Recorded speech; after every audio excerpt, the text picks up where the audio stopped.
An ice-cold curse. I'm Jason Horton. I'm Rebecca Lieb. And this is Ghost Town.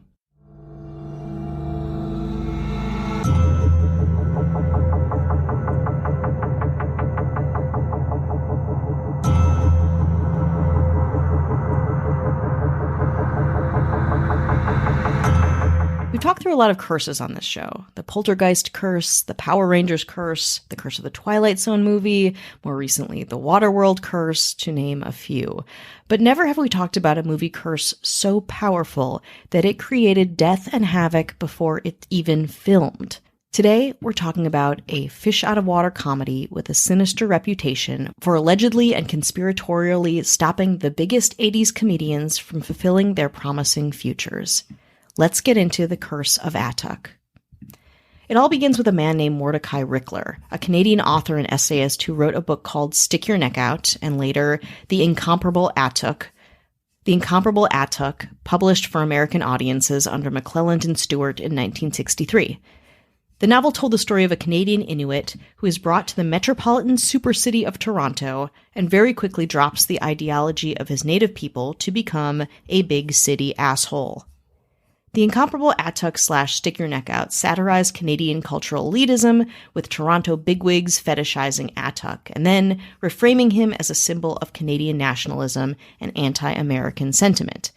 The book wasn't canonized in Canadian or American literature, but it was successful enough to warrant discussions of adapting the novel into a film.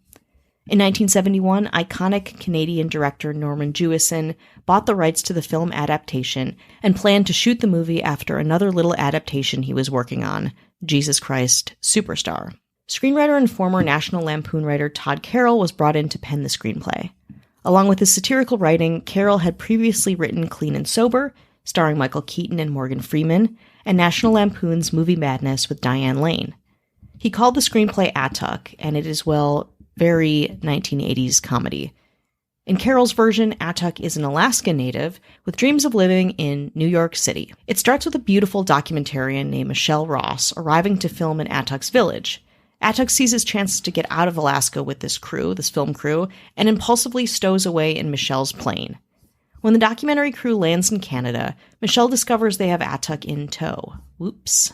At that point, she has no choice but to take Atuk back with her to New York. Apparently, everyone in New York is fixated on Alaska because in Manhattan, a powerful real estate mogul named Alexander McEwen is planning to build his own big city there, called the Emerald. McEwen is clashing with environmentalists over the project because they say his big city will harm the environment. Meanwhile, McEwen is also having problems with his drinking, smoking, bad boy teenage son Bishop, who one night goes joyriding in his boat and crashes near the pier where Atuk is conveniently hanging out. When Atuk sees Bishop struggling in the water, Atuk saves him and they become fast friends, going out for crazy boys' nights on the town in New York City. Alexander seems to think Atuk is actually a good influence on his son and invites him to move in with them, with the plan being that Atuk would eventually move permanently into one of the real estate mogul's glamorous hotels. McEwen also reveals to Atuk that Michelle, the documentarian, works for him, and tells Atuk he wants him to be the face of the Emerald. Atuk accepts. Bishop is sent off to military school and is also angry at Atuk for having sold out to his father.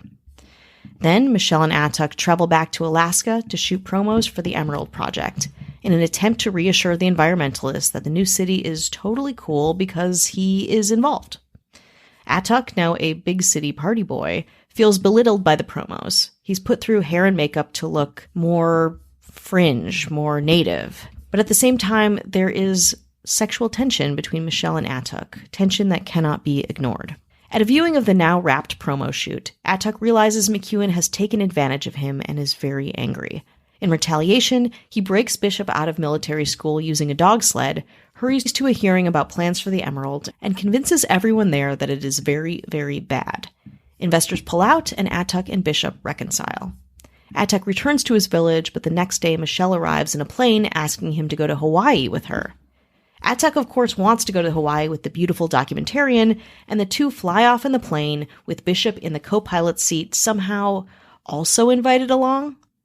The screenplay reads very much of its time, and being a movie written in the right place and time by the right guy was, by all accounts, on its way to getting made. But who would play the lead, the hilarious Alaskan native with a heart of gold? Well, again, this was the 80s, so of course they weren't looking for any actual indigenous people, but white comedians who could sell tickets. First, they turned to John Belushi. Belushi first read the role of Atuk in the beginning of 1982 and immediately expressed interest in the project. He was hired and set to play the character on screen, when only months later, on March 5th, 1982, he was found dead in his room at the Chateau Marmont in Hollywood, California. According to the book Hollywood Myths, The Shocking Truths Behind Film's Most Incredible Secrets, the former Saturday Night Live cast member had the script sitting on his coffee table when his body was found. After Belushi's death, comedian Sam Kinison signed on to play the lead in Atuk, and in February of 1988, production was finally underway. But 8 days after filming started, it was shut down. Says Carol, when it came time to start filming, Sam wanted it rewritten. Once they started shooting it, it had accumulated a lot of costs. In a later interview, Kinison said that his manager, Elliot Abbott, promised him creative control without clearing it with the studio. When Kinison attempted to rewrite the script, as he was promised, he was told that he could not.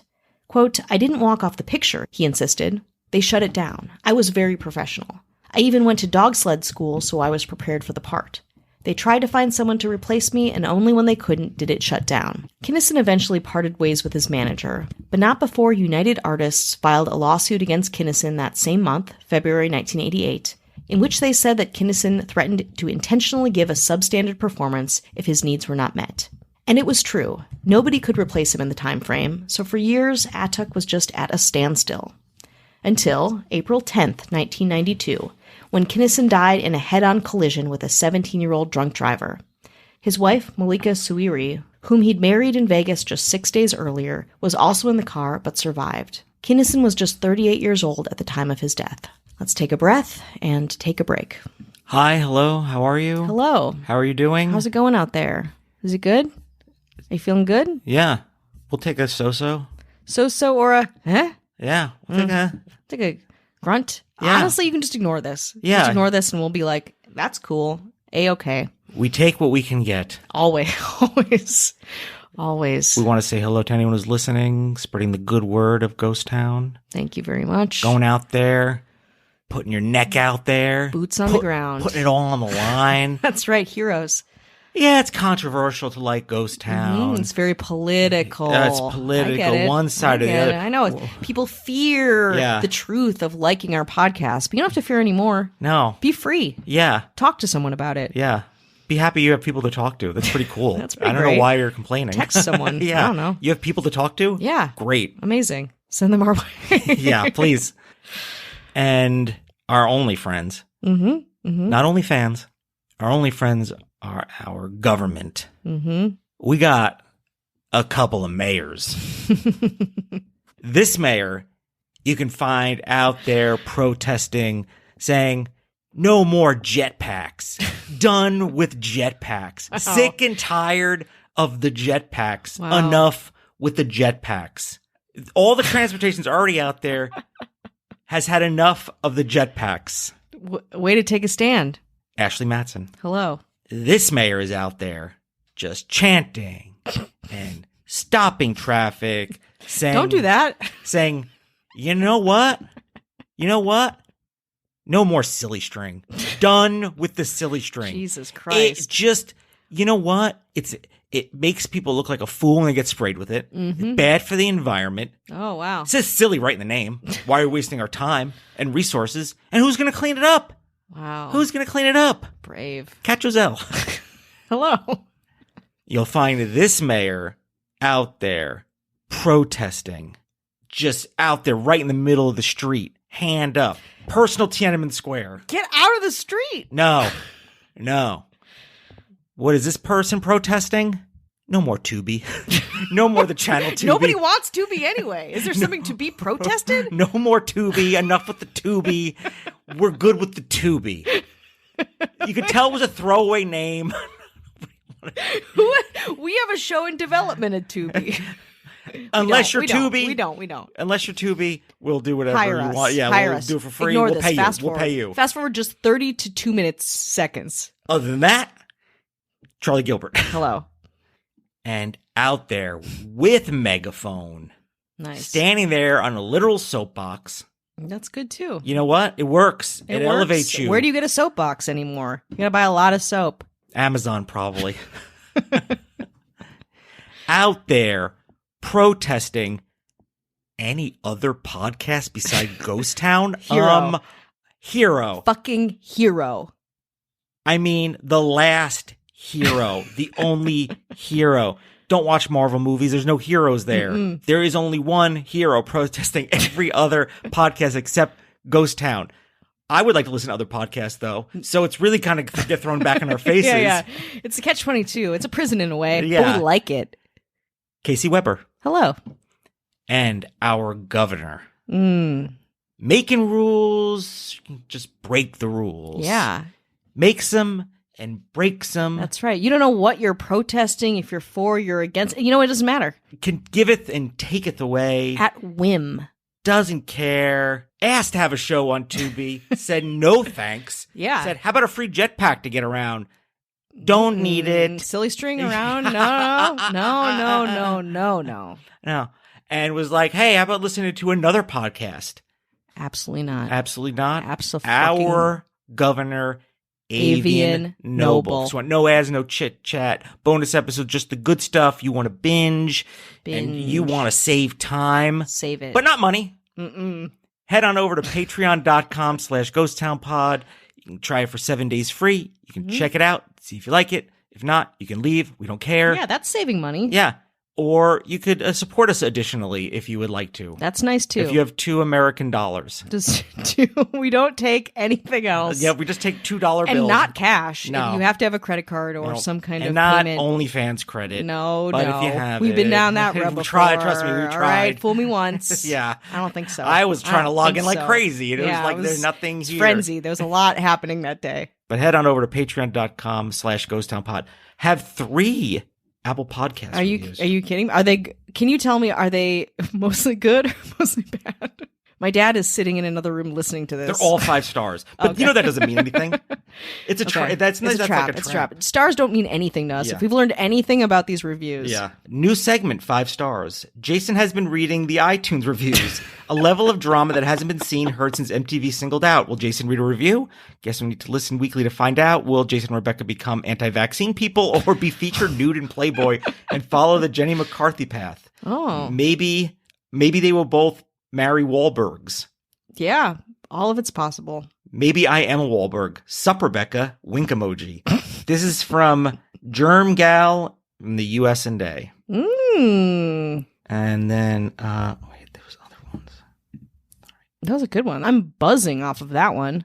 Who knows what my future holds? 5 stars all around. 5 stars. Nice. I personally enjoy the tone and vibe I get with each episode. You guys present all the facts with just clarity and keep everything crisp and clean. No caffeine. That's incorrect. That's not right. Please send us caffeine. Thank you for all you do and keep them coming. This is from More Than a Local Boy, US&A. Love it. Thank you. One more. Review and a request. 5 stars. Hello. I love your podcast. The topics you cover are always compelling, and a lot of time it is new information I have not previously heard about or read about. I especially liked when you covered the Kate Yupp conspiracy. Yeah. Ugh. I made my family listen to that one on a road trip from Georgia to Mississippi. That must be weird to be like, hey, what do you guys want to do? You want to like listen to music? How about Ghost Town podcast? Yeah. How about a podcast about a mukbang, missing woman who eats seafood on YouTube? They're like, great. Does that sound good? Do you have 25 minutes? Speaking of conspiracy, I would love it if you made an episode about Britney Spears and if she's been AI deepfake since sometime last year. That's been kind of buzzing on TikTok. Oh. TikTok has me convinced that this is happening. Keep up the great work and thank you. That's from Oh Snap, It's Britney, US&A. Britney's Graham, the podcast that kind of was a big instigator in the Free Britney movement. Friends of the podcast, I was on their podcast. They're a different comedy podcast of theirs, Lady to Lady. And so I would love to do Britney Spears, but they do it so well already. Maybe developments we can get into, but there's a lot going on there for sure. I have one more. This is via Instagram message. I believe someone who tried to leave a review on Spotify. And please, anywhere you leave a review is great. If you have already, oh my thank God, you. please. Please, any traffic is good traffic. Get it to us. Yeah. I would like to point out I did listen to your podcast and love it. I would like to say Spotify when it was starting to have podcasts, the first few podcasts never had ads because they were just starting and wanted people to get on the podcast.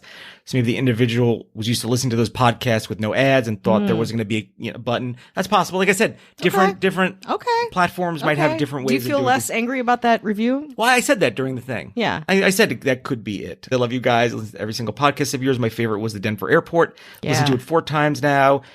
And I can't stop listening to it. Love you guys. Keep on the amazing podcast. That's from Dr. Thax on Instagram. Incredible. I love it. And I love hearing also that we cover things that people don't cover, because I think we both make such a huge effort to kind of dig deep when we can and find something that like hasn't been covered by every true crime podcast that I listen to personally. So I love it. Thank you so much. You want to turn another page in this screenplay, in this doomed screenplay? That's right. Let's do it. Sam Kinison has died. It is incredibly sad and very surprising. So at this point, the Atuk crew has to regroup. The script was then sent to John Candy, who also at one point expressed interest in playing the film's lead. Candy was at that point a bona fide movie star, coming off of some big hits, including Planes, Trains, and Automobiles and Uncle Buck. Officially, he became attached to Atuk.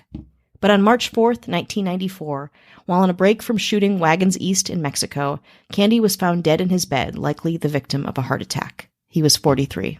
Next to be considered for the lead in Atuk was Chris Farley, coming off of Shrek and slated to be starring in a 3rd installment of the blockbuster hit Ghostbusters. According to Hollywood Myths, he was enthusiastic about taking on the role of Atuk. But Farley, of course, was grappling with a major drug problem, and on December 18th, 1997, after a 4-day bender, his younger brother John found him dead in his Chicago apartment. His cause of death, which you might already know, a lethal combination of cocaine and morphine. He was just 33 years old. Other actors who were attached to the role of Atuk also died young, and often mysteriously. National Lampoon writer and the first SNL head writer and good friend of John Belushi, Michael O'Donoghue, was at one point connected with the script and suffered a long history of chronic migraines. In 1994, the same year John Candy died, Michael O'Donoghue died of a cerebral hemorrhage at the age of 54. Phil Hartman was also associated with the film's development. You know where I'm going with this. On May 28th, 1998, Hartman's wife, Bryn, who had been drinking, got into an argument with her husband. After he went to sleep, she fatally shot him between his eyes, throat, and chest with a .38 caliber handgun. He was 49 years old. Somehow, after all of this, Hollywood could not put this script down, despite its reputation of now having a bona fide curse attached to it. In a 1999 interview with Todd Carroll, he is asked about the Curse of Atuk. He responds, quote, "No matter what anybody's impression was, I think it's either coincidence or a practical explanation. I'm not a superstitious person, and it doesn't have any meaning to me." But the internet disagrees. According to a Reddit blind item, the film not only has a curse, but a tie to the number 8. Quote, "There is actual substance to one part of this curse." Quote, "It is something that has been whispered about for over 3 decades. The legend has grown over time to something almost mythical. I wrote a blind several years ago about the only actor death I really attribute to the curse. There are other deaths, but they are not mentioned because they are all below-the-line people or people who were just extras. For 8 days there was filming of this cursed movie. 8 days of film footage. 8 days of people working on the movie. The film footage is kept in a vault. It almost feels Jumanji-like. I wonder if noises can be heard emanating from the vault. Because it has been 3 decades, a lot of people who worked those 8 days of course have died of various causes. However, there have been at least a dozen murders, vehicle accidents, and unexplained deaths of people who worked those 8 days. No one will even watch the footage any longer. Back in the day, people used to dare each other to watch it, but apparently someone who watched it got hit by a drunk driver and died on the way home from watching it. I have never been able to confirm that, and I think it is probably not true, but I do know that people stopped watching it because of that story."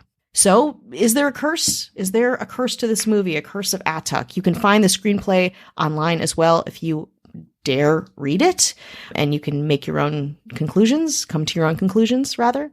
Maybe. Hard to say.